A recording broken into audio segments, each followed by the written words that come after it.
ആയുർവേദ മരുന്ന് നിർമ്മാണ സ്ഥാപനമായ ഔഷധിയിലെ വിവിധ പദ്ധതികളുടെ ഉദ്ഘാടനം ആരോഗ്യമന്ത്രി വീണ ജോർജ് നിർവഹിച്ചു. തൃശൂർ കുട്ടനല്ലൂരിൽ ഔഷധിയിലായിരുന്നു ചടങ്ങുകൾ. നവീകരിച്ച ഫാക്ടറി, അഡ്മിനിസ്ട്രേറ്റീവ് ബ്ലോക്ക്, രസ ഔഷധ പ്ലാന്റ് എന്നിവയാണ് ആരോഗ്യമന്ത്രി ഉദ്ഘാടനം ചെയ്തത്.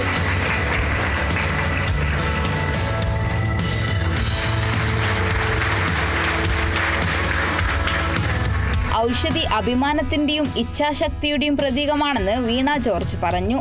2024-25 കാലഘട്ടത്തിൽ സ്ഥാപനം അതിന്റെ എക്കാലത്തെയും വലിയ വിറ്റുവരവായ 222 കോടി രൂപ രേഖപ്പെടുത്തിയെന്നും മന്ത്രി വ്യക്തമാക്കി. അഭിമാനകരമായ നിലയിലാണ് പ്രവർത്തനം മുന്നോട്ട് പോകുന്നത്. ഇപ്പോൾ കഴിഞ്ഞ വർഷത്തെ നമ്മുടെ ടേൺ ഓവർ നോക്കുമ്പോൾ 222 കോടി രൂപയാണ്. അപ്പോൾ ചരിത്രത്തിലെ ഏറ്റവും വലിയ ടേൺ ഓവറാണ് ഔഷധിക്ക് ഉണ്ടായിരിക്കുന്നത്. അതുമാത്രമല്ല, ഔഷധി വളരെ വിപുലമാവുകയാണ് എല്ലാ നിലയിലും. ഔഷധിയെ സംബന്ധിച്ചിടത്തോളം ഒരു പൊതുമേഖലാ സ്ഥാപനം എന്നുള്ള നിലയിൽ വളരെ മാതൃകാപരമായിട്ടുള്ളതും ഏറ്റവും പ്രധാനപ്പെട്ട കാര്യം നമ്മുടെ ജീവനക്കാരെ, തൊഴിലാളികളെ ചേർത്ത് പിടിച്ചുകൊണ്ട് മുന്നോട്ട് പോകുന്നൊരു സ്ഥാപനമാണ് എന്നുള്ളതാണ്. മുൻ MLA-യും ഔഷധി ചെയർപേഴ്സണുമായ ശോഭന ജോർജ് അധ്യക്ഷത വഹിച്ചു.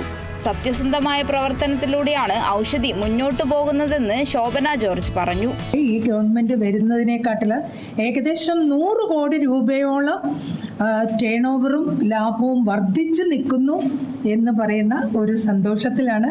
പിന്നെ മോഡേണൈസ് ചെയ്തു, പഴയ കാലത്തിൽ നിന്ന് വ്യത്യസ്തമായി എല്ലാം വളരെ പെർഫെക്റ്റായി. ഇവിടെ ഉൽപ്പാദിപ്പിക്കുന്ന മരുന്നുകളെല്ലാം വളരെ വളരെ ശുചീകരണ രംഗത്തായാലും അതിൻ്റെ ഇൻഗ്രീഡിയൻസിൻ്റെ കോമ്പിനേഷനിലായാലും ഒക്കെ ഏറ്റവും സത്യസന്ധമായിട്ടാണ് ഈ ആയുർവേദ സ്ഥാപനം ഔഷധി മുന്നോട്ട് പോകുന്നത്. യോഗത്തിൽ Oushadhi managing director doctor TK Hrithik ഉൾപ്പെടെയുള്ളവരും പങ്കെടുത്തു. Kerala vision news, Thrissur.